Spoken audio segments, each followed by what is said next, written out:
Saudara, pada bulan Maret adalah sekali lagi untuk supaya kita boleh belajar melayani. Karena itu bulan Maret disebut bulan pelayanan. Bulan Januari, setiap buka tahun kita akan melayani, kita akan memasuki bulan doa. Memasuki Februari, ibadah. Memasuki Maret, pelayanan. Tiga hal ini adalah identitas daripada gereja atau anak-anak Tuhan, yang merupakan yaitu bagian daripada penciptaan Tuhan segambar dan serupa dengan Tuhan. Nah, secara khusus hari ini kita akan merenungkan akan pelayanan sebuah kehormatan. Silakan penterjemah untuk membacakan Mandarin yang suka Mandarin, silakan. 服侍是一种荣耀，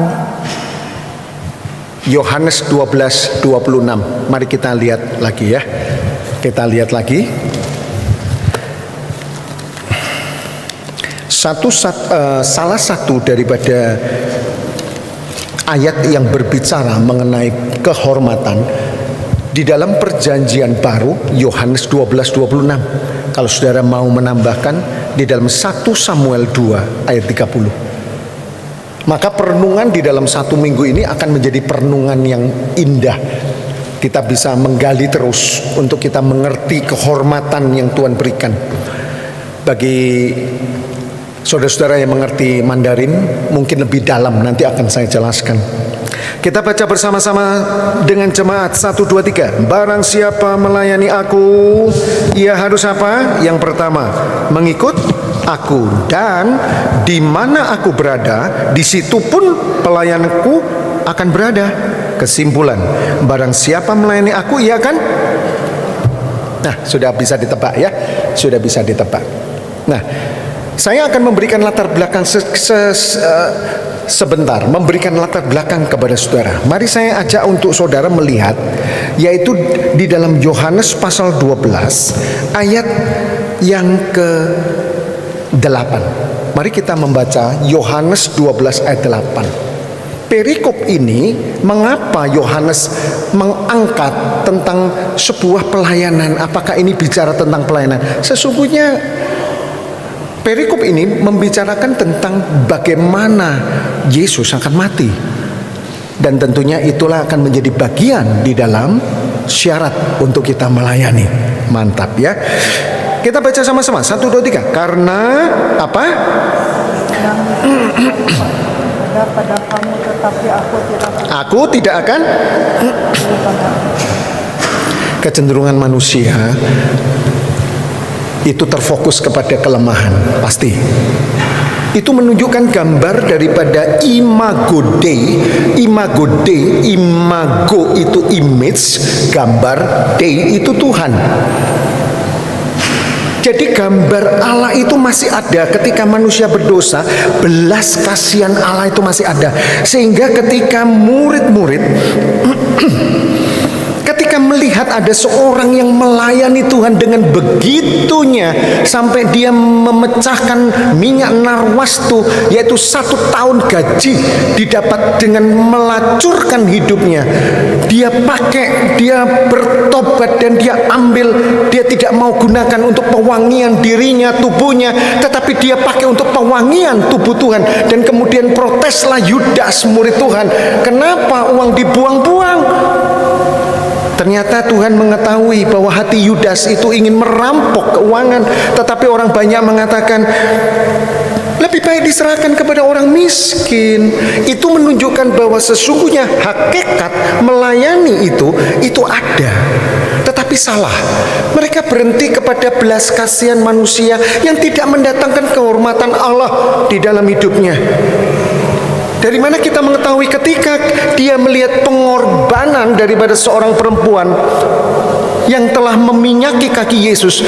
Yesus berkata bahwa itu tanda kematianku.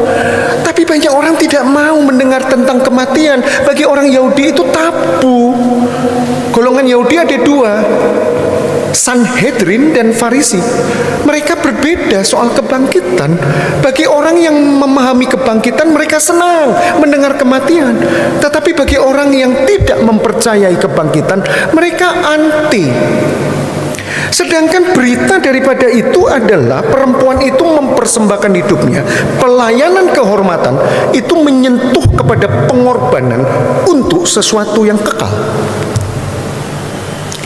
Kemudian saya akan menunjukkan saudara ayat yang ke-9. Mari kita melihat. Kita baca sama-sama. 1, 2, 3. Sejumlah besar orang Yahudi mendengar bahwa Yesus ada di sana, dan mereka datang bukan hanya karena Yesus, melainkan juga untuk melihat apa? Lazarus yang bangkit. Sekali lagi, pengalaman-pengalaman supranatural di bumi itu lebih mempesona, lebih mengesankan para pendengar daripada pengalaman-pengalaman realita kerajaan sorga. Karena mereka tidak sanggup untuk melampaui, yaitu batas daripada bumi ini, batas daripada pemerintahan, yaitu pemerintahan bumi ini. Karena ada pemerintahan di dalam sorga. Sesungguhnya mereka harus datang untuk mencari siapa? Mencari Yesus. Tetapi mereka datang untuk melihat siapa? Lazarus. Bagaimana Lazarus? Kamu tadinya mati. Apa yang terjadi kamu mati? Terus bagaimana kamu bangkit? Dan sebagainya. Sudah menangkap ya? Ketika Yesus berkata, barang siapa mau melayani aku, ia harus ikut aku. Situasi pada saat itu tidak ada yang mau mengikuti Yesus. Mereka ingin melihat supranatural. Mereka ingin melihat berkat. Mereka ingin melihat kesembuhan. Mereka melihat hal-hal spektakuler yang tidak bisa dialami oleh manusia. Satu lagi, ayat 18. Mari kita baca. Sebab itu orang banyak itu pergi menyongsong Yesus, karena mereka mendengar bahwa ia yang apa? Sesungguhnya mereka bukan mencari Yesus, tetapi ingin mencari mukjizat. Bukankah sampai hari ini kita membutuhkan pertolongan Tuhan? Lagu ini adalah lagu persembahan yang bagus karena kasih Allah. Indonesia dikatakan akan melihat kegelapan. Pemerintahan Indonesia meyakinkan, setelah meyakinkan terjadi sesuatu masalah dengan Pertamina, masalah dengan korupsi dan sebagainya. Tetapi hanya kasih Allah bagi orang percaya, itu yang akan memberikan pertolongan di masa yang gelap. Bukan hari ini, tetapi untuk selamanya. Sesungguhnya yang mereka cari itu Kristus yang membawa terang dan menjanjikan pertolongan, bukan mukjizat. Sampai ada yang mengirimkan mukjizat terbesar sekarang di zaman ini adalah, saudara tahu, dikirimin Pertalite, Pertamak menjadi saudara jangan ikut. Yang dikirimin aja mengerti. Itu sudah menunjukkan indikasi orang mencari hal-hal yang spektakuler. Sampai dibelokkan aja mereka tidak terasa. Berapa tahun? 2004, dihitung 2013 lah. Sampai 10 tahun uang rakyat. Saudara, sesungguhnya indikasi dari manusia bukan mencari Yesus, bukan mencari keselamatan, tetapi mereka mencari yaitu mukjizat. Dan kemudian saudara, pada akhirnya ayat 21 mengatakan, ada seorang Yunani yang sedang mencari Yesus. Apakah Yesus begitu percaya saja bagi orang yang mencari Yesus? Saudara-saudara, kalau hari ini kita datang kepada Tuhan, sungguh-sungguh kita ikut Tuhan, itu merupakan kehormatan. Saudara jaga ya, saudara pertahankan. Dalam situasi apapun, saudara nggak perlu untuk saudara merisaukan. Bos kita itu adalah Tuhan. Kita hamba Tuhan. Kita pelayan. Sebab itu hari ini kita akan membicarakan namanya pelayanan. Ini bukan merupakan sesuatu yang biasa, tetapi ini adalah merupakan sebuah kehormatan. Saya mencoba untuk mengartikan secara filsafat Tiongkok supaya kita mengerti dasar daripada gereja ini Tionghoa. Mau tidak mau ada adat atau ada budaya filsafat yang bisa kita belajar dan kita bisa melampaui daripada filsafat itu. Mereka mengatakan melayani itu kehormatan. Bukankah ini sesuatu yang menantang kita? Bagi saudara, apakah pelayanan itu kehormatan? Bagi saudara, apakah pelayanan itu merupakan sesuatu yang mulia? Confucius, Taoisme, dan Buddhisme itu mengartikan pelayanan bukan sesuatu yang biasa, tetapi kehormatan, dan bukan tindakan sosial bagi-bagi beras, kemudian bagi-bagi makanan dan sebagainya. Bukan itu, tetapi apa yang dilakukan mereka harus mencerminkan nilai-nilai kebajikan, dan itu harus menjaga keharmonisasian dan keseimbangan di dalam kehidupan mereka, sehingga mereka melakukan dengan tulus. Mereka tidak pandang bulu agama. Mereka melakukan, bahkan hari ini terkenal siapa yang membiayai salah satu organisasi lah yang terbesar di Indonesia ini, yang mayoritas. Siapa yang membiayai tempat-tempat mereka itu? Mereka. Orang-orang Buddhis, orang-orang Taoisme, orang-orang Confucius, mereka mengerti sesungguhnya mereka hanya berbicara tentang apa, saudara? Mereka bicara tentang moralis. Kalaupun mereka berbicara tentang spiritual, mereka tidak bisa sampai kepada yang namanya kekekalan. Karena itulah yang menjadi hal yang disayangkan. Nah, mari kita lihat. Kita mesti berbicara, belum tentu namanya manusia juga seperti itu, jahat dan sebagainya. Mari kita lihat apa yang mereka sedang ajarkan, saudara. Yang pertama, saudara, coba lihat. Pemahaman mereka mengenai pelayanan itu suatu kehormatan, mereka terapkan di dalam aplikasi hidup, yaitu bakti kepada orang tua. Di Tiongkok, anak-anak yang merawat orang tua, mereka penuh kasih sayang, dianggap sebagai kehormatan. Bagaimana? Kekristenan masih menghormati orang tua atau mengabaikan? Musuh tidak perlu foto, tidak perlu tempat sembayangan. Jangan saudara-saudara mulai merusak adat orang. Itu cara mereka. Pertanyaan esensinya, apakah kita lakukan? Kita tidak pernah nyembah patung, kita tidak pernah taruh foto orang tua kita. Pertanyaannya, apakah saudara adalah seorang anak yang sukses, yang kembali ke kampung halaman setiap tahun baru Imlek dan terus merawat dan menemani orang tuanya, bahkan dia membelikan rumah orang tuanya, memberi tunjangan kepada orang tuanya, penuh bakti.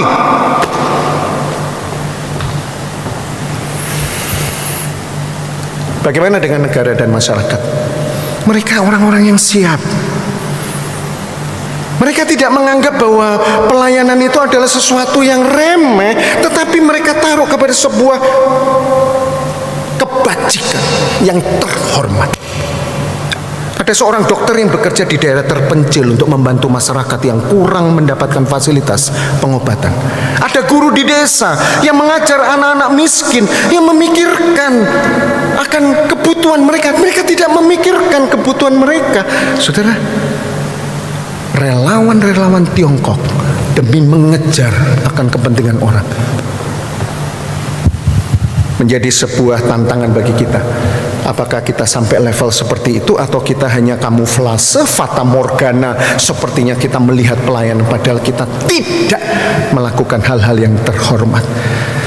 Seorang pejabat pemerintah yang datang langsung ke desa, mendengar keluhan masyarakat dan mencari solusi, tidak hanya mengatur dari kantor, kemudian para bisnismen, pemilik restoran turun tangan membantu stafnya untuk bekerja. Kemudian mereka juga merupakan pengusaha-pengusaha sukses yang rendah hati, membantu usaha kecil berkembang tanpa meminta imbalan. Saya tidak percaya loh, rentenir dan riba itu berkembang, tidak percaya saya. Saudara tahu ya, ini filsafat. Saya juga heran, Tuhan, mana yang salah? Bukankah kami tidak mempercaya filsafat kosong, tetapi mengapa realitanya adalah seperti itu? Sedangkan kita mengatakan slogan pelayanan adalah yaitu nafas hidupku, tapi tak terhormat. Bahkan kita berani main-main di dalam pelayanan. Seorang pelanggan yang membawa hadiah kecil kepada pemilik toko sebagai tanda terima kasih atas pelayanan yang baik. Sebaliknya seorang pemilik toko memberikan hadiah kepada konsumen yang telah memberi, yang telah menjadi konsumen bertahun-tahun di tokonya. Dan akhirnya seorang murid yang membantu gurunya membawa barang-barang dengan sopan, menuangkan teh. Saudara, ini adalah perbuatan-perbuatan kebajikan. Kehormatan bukan dilihat dengan jabatan. Kehormatan bukan dilihat dengan status saya. Kehormatan bukan dilihat dengan apa yang saya punya. Tetapi berapa nilai kebajikan yang kita lakukan itu, yang boleh memberkati orang, yang boleh membuat orang senang. Kemarin Muse, karena kuliner ditutup, Muse selalu hari Sabtu sama Semu tuh kebingungan. Saya mau kemana kalau saya di rumah terus dikunci pagernya, saya nggak bisa kemana-mana. Akhirnya kita keluar, kita ke AP, dan kemudian carilah kita yang namanya parkir di lantai 2. Ada mobil-mobil. Aduh, saya bilang sama Semu perhatikan orang yang punya kebajikan dalam hidupnya. Namanya orang maju tarik parkir itu kan ya sabar. Ini masuk, ini sudah betul. Dia tidak naik ke lantai 3, dia putar. Dia tidak ke restoran, dia putar. Waduh, tuin. Aduh, saya bilang semua, lihat, bedakan mana orang yang mengerti melayani dan tidak. Kemudian namanya orang keluar dari parkir itu kan ya menunggu kan ya. Keluar kemudian takut diserobot. Saya parkir, nggak apa-apa. Saya berkata semua, mengapa kebanyakan orang tidak senang melihat, tidak senang menyenangkan orang? Kenapa kok kebanyakan orang tidak suka? Kalau orang lain itu suka sama saya, kok nggak dipikir gimana hidupku hari ini? Disenangi orang, dicintai orang, diterima kasih orang. Kenapa itu terjadi kepada kita? Nah, itu yang menjadi perenungan kita. Seberapa terhormatnya pelayanan yang kita lakukan? Apakah atau kita tidak melakukan sama sekali, saudara? Sekali lagi, pelayanan yang dilakukan oleh filsafat, kaum filosof filsafat ini adalah hanya batas kefanaan. Sayang sekali, mereka sudah bakti orang tua, mereka sudah berkorban, tetapi hanya di dalam kefanaan. Sesungguhnya orang Kristen itulah, saudara, yang menerima kekekalan. Sesungguhnya motivasi kita melayani lebih daripada mereka. Bagaimana bakti saudara kepada orang tua?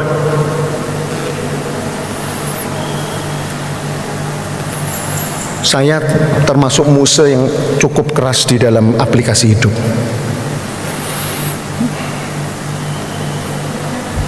Bagaimana kebenaran yang kita punya, pelayanan, tapi kalau kita tidak punya etika, maka gugur. Karena itu tesis Muse, nanti Senin ujian doakan, Muse mengambil dan memberi sumbangsi kepada Kaimtong. Apa yang membuat para hamba Tuhan bertengkar? Apa yang membuat para pemimpin berkelahi? Kenapa gereja pecah? Karena tidak punya etika. Saya tulis kepemimpinan etis menjadi solusi arogan kekuasaan. Sama. Kita merasa bahwa kita tahu kekekalan, kita merasa bahwa kita tahu hidup kekal, kita tahu bahwa kita hidup suci, kita tahu pengorbanan Kristus. Tapi dalam prakteknya, orang yang kita lihat bakti aja nggak bisa.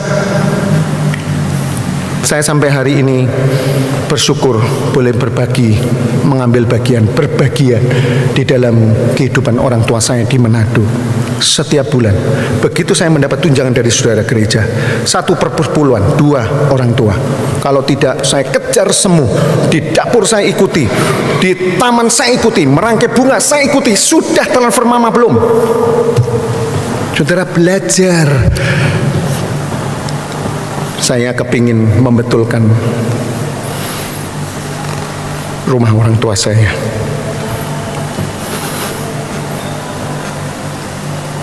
Saya ingin membantu rumah kakak saya. Karena bagi saya itu yang terhormat. Saya akan menolong membuatkan kamar mandi orang tua saya lebih bagus. Saudara, mari kita kembali apa yang disebut dengan pelayanan yang memberikan kehormatan. Ternyata saudara bahwa Yesus itu melihat Bapaknya. Di dalam Yohanes pasal yang ke-5 saudara dikatakan demikian, sesungguhnya anak tidak dapat mengerjakan sesuatu dengan dirinya. Nggak bisa. Yesus mengerjakan dengan dirinya saja nggak bisa loh. Untuk dia bisa melayani nggak bisa. Dia harus melihat Bapaknya yang mengerjakan. Sebab apa yang dikerjakan Bapa, itu yang dikerjakan anaknya. Sehingga Tuhan Yesus memberitahukan kepada murid-muridnya di dalam Yohanes 14 ayat 12, barang siapa percaya kepadaku, ia akan melakukan juga pekerjaan yang aku lakukan dan lebih besar. Sekali lagi, pelayanan bukan oleh karena diri kita, tetapi sekali lagi apa yang akan kita lakukan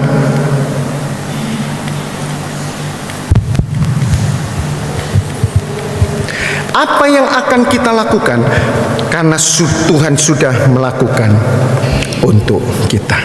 Nah sekarang saudara, ini adalah satu quote, ini adalah satu motivasi yang diberikan oleh seorang yang bergumul di dalam kehidupannya untuk melayani lebih baik.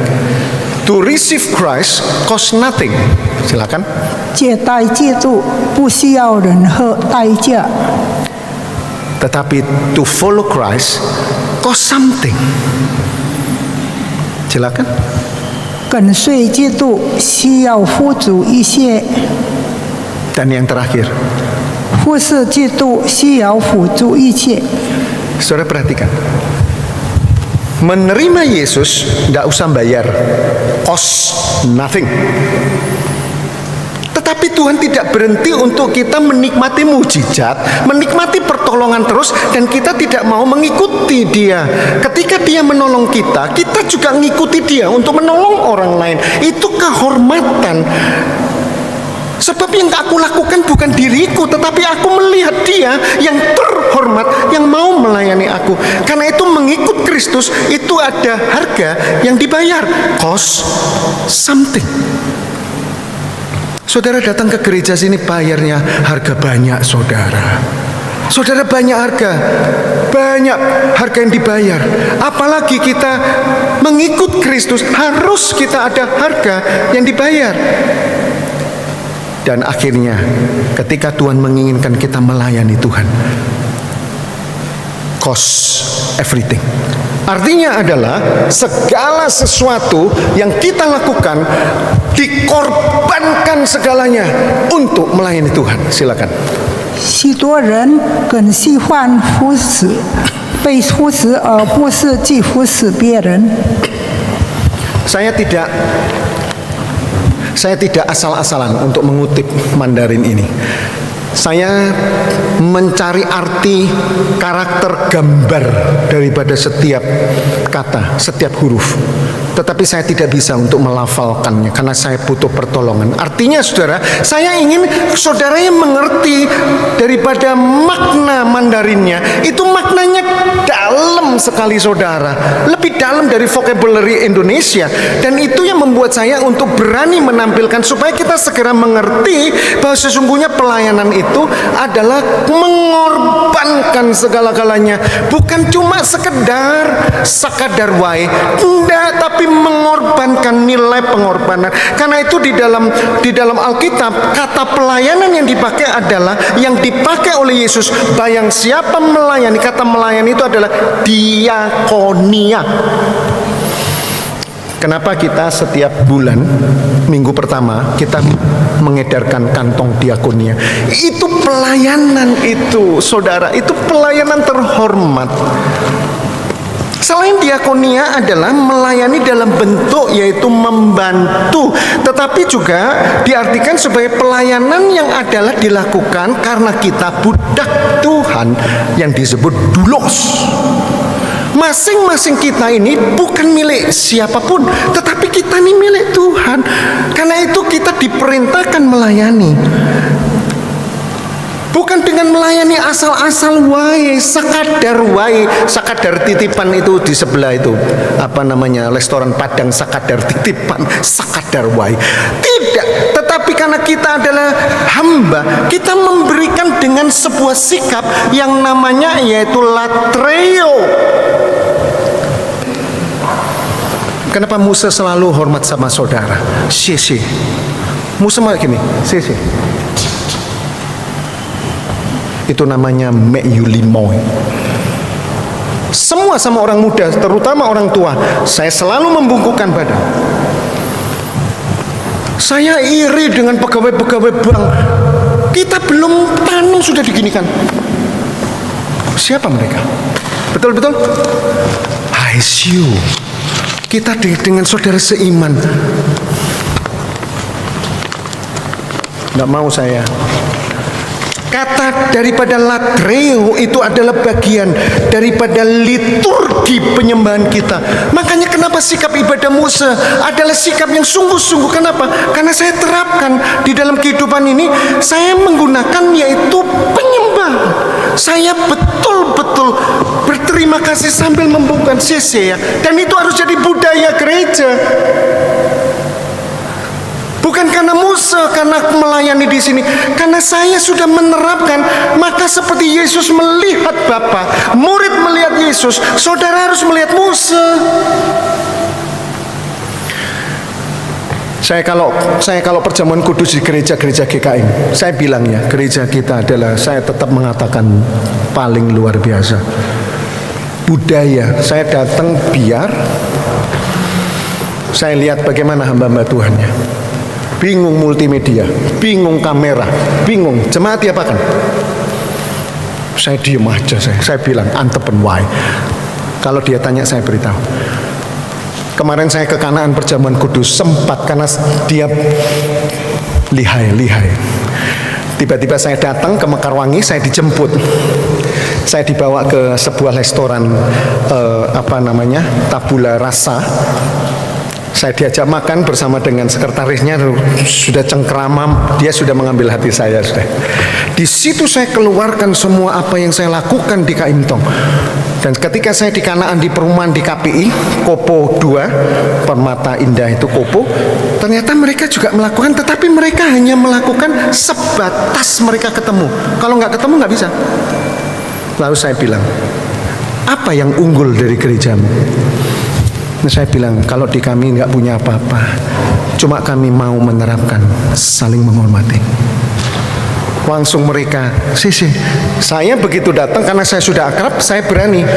Dari belakang saya datang, saya salami semua jemaat, bukan gereja kita, jemaat saya salami semua. Kenapa? Kasihan.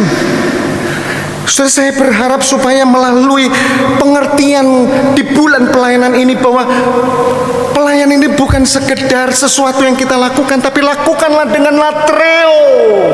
Lakukan dengan ibadah, lakukan dengan baktimu, lakukan dengan sebuah sikap hormatmu kepada orang tua, kepada anak.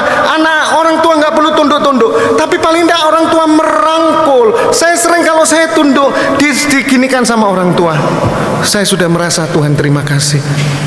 Saudara, jangan meremehkan hal-hal seperti itu. Kalau filsafat Tiongkok saja boleh menerjemahkan pelayanan sebagai kemuliaan, kehormatan itu dengan bakti mereka, dengan kerendahan. Sesungguhnya kita yang sudah mencontoh kepada Allah yang mati di atas kayu salib dan membebaskan akan kehidupan lama kita, dosa kita. Sesungguhnya kita adalah orang-orang yang justru diandalkan untuk bisa melayani dengan apa? Dengan motivasi yang terhormat. Banyak orang yang lebih suka dilayani daripada melayani. Betul apa betul? Yesus berkata, mana yang lebih terhormat? Yang duduk di bangku atau yang melayani? Yesus berkata, yang melayani. Saudara harus belajar konsep dunia itu berbeda dengan anak Tuhan. Lalu Tuhan Yesus berkata, ketika kamu melakukan apa yang kuperintahkan, dunia akan tahu bahwa kamu adalah muridku. Saudara, dunia akan tahu bukan kari ibadahmu. Oh ya, hari Minggu orang Kristen ke gereja. Oh ya, mereka Mereka punya namanya kebiasaan doa. Doa pagi, doa malam, doa sore, Bapa kami dan sore. Bukan itu saja. Bagaimana orang dunia tahu bahwa kamu murid Kristus ketika kamu melayani? Disitulah kita bisa untuk menceritakan kenapa Bapak kau mau mengasihi jemaat. Karena Tuhan lebih dulu mengasihi aku. Kenapa Bapak mau mengasihi mamamu? Karena Tuhan lebih dulu mengasihi aku. Kemudian dunia akan tahu bahwa kita adalah murid-muridnya. Karena ada perjamuan kudus, saya persingkat. Lalu arti pelayanan apa bagi Yesus? 什么是侍奉？ Yang pertama, pelayanan, arti melayani kata Tuhan, bersedia diutus. Silakan. 愿意被再见。 Nah, saya terpaksa untuk menuliskan ini karena saya tidak punya ruang untuk tidak memberitahu kepada saudara. Saya harus memberitahu bahwa sesungguhnya diutus itu adalah sebuah bersedia diutus. Itu ada satu kata yang dipakai di dalam bahasa Mandarin, itu berasal dari hati, perasaan, pikiran sebagai sumber untuk melakukan pekerjaan baik. Keren. Jadi ketika kita bersedia diutus, kita mau mengikut Tuhan.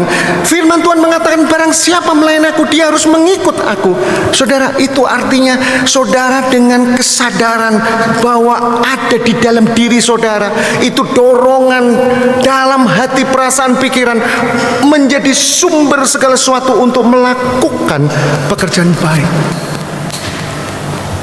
Kita tidak boleh mengatakan ketika kita ditawari pelayanan kita berpikir negatif, kita berpikir berat, kita berpikir apa bisa. Bukan, tetapi kita mesti harus memahami ini ada pekerjaan baik. Kalau filsafat Tiongkok aja mengerti ada pekerjaan baik. Saudara, bukankah Alkitab juga mengatakan di dalam Efesus 2 ayat 10, setiap kita ini adalah buatan Allah yang diciptakan di dalam Kristus Yesus untuk melakukan pekerjaan baik. Sekalipun filsafat Tiongkok 300-500 tahun lebih dulu daripada kita, tetapi saya percaya firman yang kekal itu telah masuk di dalam bumi ini untuk menyadarkan manusia. Ada pekerjaan baik yang harus dilakukan. Nah, bagaimana kita diutus, saudara? Mungkin dunia berusaha untuk kita berbuat baik dan sebagainya, tetapi Tuhan Yesus mengajarkan supaya kita melakukan dua hal, yaitu menyangkal diri dan memikul salib. Mari katakan sama-sama, 1, 2, 3. Menyangkal dan sekali lagi, menyangkal dan orang yang bersedia diutus. Orang-orang sedang mencari mujizat. Orang-orang bingung dengan orang miskin. Orang-orang bingung dengan kebutuhan dunia. Yesus menghendaki supaya mereka mengikut Tuhan. Untuk mengikut Tuhan dibutuhkan sangkal dirimu dan pikul salibmu. Sangkal diri. Mari kita baca sama-sama. 1, 2, 3. Tidak, tetapi melepaskan, menolak, memikul salib, menghadapi penderitaan karena iman kepada Kristus. Orang mau memikul salib. Kata Mandarin di dalam memikul, saya tidak berani mencantumkan karena terlalu banyak. Itu kata yang dipakai adalah gendongan, menggendong sesuatu. Jadi betul-betul orang yang melayani bagi mereka itu siap memikul beban rumah orang tuaku, siap untuk memikul tunjangan orang tuaku, siap untuk itu. Pelayanan bukan hanya mulut, pelayanan bukan hanya pikir, tetapi beban. Yesus sudah menanggung beban dosa kita dengan mati di kayu salib. Tidak ada pelayanan tanpa beban, sebagai harga yang harus dibayar, dan itu harus menjadi yaitu kualitas di dalam bakti kita di dalam kehidupan ini. Di dalam gereja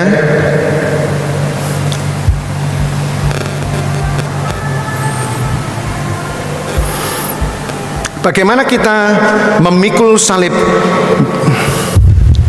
dan menyangkal diri. Saya akan beritahukan secara cepat. Memikul salib dan menyangkal diri. Ya. Ada seorang pemuda yang memiliki talenta, yaitu mereka pelayanan bergerak di bidang yang namanya yaitu multimedia. Dia kerjakan multimedia dengan bagus. Dia persiapkan lirik ragu dengan bagus, dia presentasikan dengan bagus. Meskipun pekerjaannya tidak dilihat oleh orang, tetapi dia melayani dengan semangat. Bagus ya? Apakah tidak ada penyangkalan diri di pojok sana? Banyak. Ia tidak mencari perhatian atau pujian dari jemaat. Siapa di sini yang pernah datang khusus ke multimedia? CC ya. Masa musuh saja? Halo? Mereka tidak pernah tanya. Di situ ada tulisannya, beri terima kasih ya. Tidak ada. Mereka murni. Apa yang mereka lakukan, saudara? Mereka tidak mencari pujian. Mereka memastikan bagaimana fokus mereka, bagaimana ibadah berjalan lancar. Ketika ada kelelahan, tidak ada orang yang tahu. Tetapi ia tidak mencari pertolongan daripada orang lain, tetapi dia menanggung sendiri. Ketika terjadi sesuatu kesalahan, dia tidak menyalahkan orang lain, tapi tetap mencari solusi. Dan apa yang dipikul di dalam pelayanan itu? Dia harus datang lebih awal. Jam berapa multimedia datang? Grace 1 jam atau setengah jam, Grace? Nah tuh koordinator. Tepuk tangan dulu dong, tepuk tangan. Wih.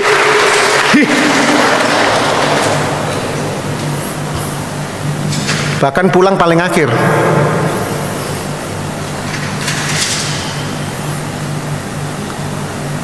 Tapi mereka melakukan dengan sukacita. Bahkan dia mengajari anggotanya, kalau nanti jadi multimedia kayak gini ya. Apakah anggotanya kemudian lari? Enggak, karena dia melihat seniornya. Kalau kamu bisa, saya juga bisa. Dalam keluarga, bagaimana kita harus mengasihi dan mengampuni. Sebagai seorang ibu rumah tangga, tugasnya memasak, mengurus rumah tangga, mendidik anak dan sebagainya. Dia lelah, kecewa karena suami dan anaknya jarang mengucapkan terima kasih. Bagaimana sebagai ibu rumah tangga menyangkal diri? Ia memilih untuk tetap melakukan tanggung jawabnya dengan kasih. Motivasinya dia melayani suami dan anaknya tanpa terima kasih, tapi dia lebih dulu mengasihi, bukan karena ingin dihargai, karena ia melayani Tuhan melalui keluarganya. Apakah tidak ada beban seorang ibu rumah tangga? Banyak, meskipun sering kelelahan. Saudara tahu ibu-ibu sedang berlutut berdoa. Dia berdoa dan meminta kekuatan. Tuhan, tolong aku, besok akan melayani. Di pria saya sudah mengajarkan doa yang benar. Saya kalau makan tidak pernah doa gini, Tuhan kuduskan makanan ini. Perintah-perintah Tuhan terus. Saya kalau doa makan gimana? Tuhan terima kasih untuk semua yang baik hati. Terima kasih untuk anak-anak. Terima kasih untuk pemimpin majelis. Terima kasih untuk Kak Intong. Terima kasih untuk pria. Terima kasih untuk segala yang Tuhan kerjakan dalam hidupku, dalam nama Yesus. Loh Musa, makanannya tidak didoakan. Loh ngapain didoakan makanan? Ibu ini juga tidak berdoa gini, Tuhan rubah suamiku, Tuhan rubah Tuhan, anakku tidak pernah terima kasih loh Tuhan, rubah dia, taruh mulutnya sisi. Pantesan besok sakit, besok bungkuk. Iblis mencuri di dalam doa. Doamu gimana? Tuhan pangcuwo, kasih aku kekuatan untuk besok melayani mereka lebih baik lagi. Saudara, saya tidak punya waktu karena kita mau perjamuan. Tetapi pakailah saudara, pelayanan yang terhormat bukan pelayanan di gereja yang formalitas, tetapi sungguh-sungguh itu membuat orang senang, membuat orang ketawa, membuat orang happy. Kok nggak seneng sih? Yang terakhir adalah bersedia berkorban. Yesus berkata demikian, barang siapa mau melayani aku, ikut aku, menyangkal diri, pikul salibmu. Ya. 2, di mana aku berada, yang aku lakukan untuk kamu berkorban, aku ada di Golgota, aku ada di perjalanan Via Dolorosa, aku dicambuk. Di mana aku berada, kamu harus berada. Saudara dan saya tidak perlu dicambuk. Saudara dan saya tidak perlu mati kayak Tuhan Yesus. Saudara bertugas hanya mematikan dirimu, mematikan hak pribadimu, kenyamanmu, mematikan hidup lama harus ditinggal. Namanya kita mengikut itu berjalan ke arah yang kita ikuti. Maka sesuatu yang lama itu tertinggal. Ketika saudara tidak mau mengikut Tuhan, maka saudara akan ikut kepada hal-hal yang lama. Dan Tuhan mau supaya berkorban seperti Tuhan meninggalkan Yerusalem, seperti Tuhan meninggalkan sorga. Dia datang untuk menebus kita. Demikian pelayanku harus ada di mana aku berada. Sampai aku berada di sorga, kamu juga akan berada di sorga. Maka kamu akan menerima kehormatan.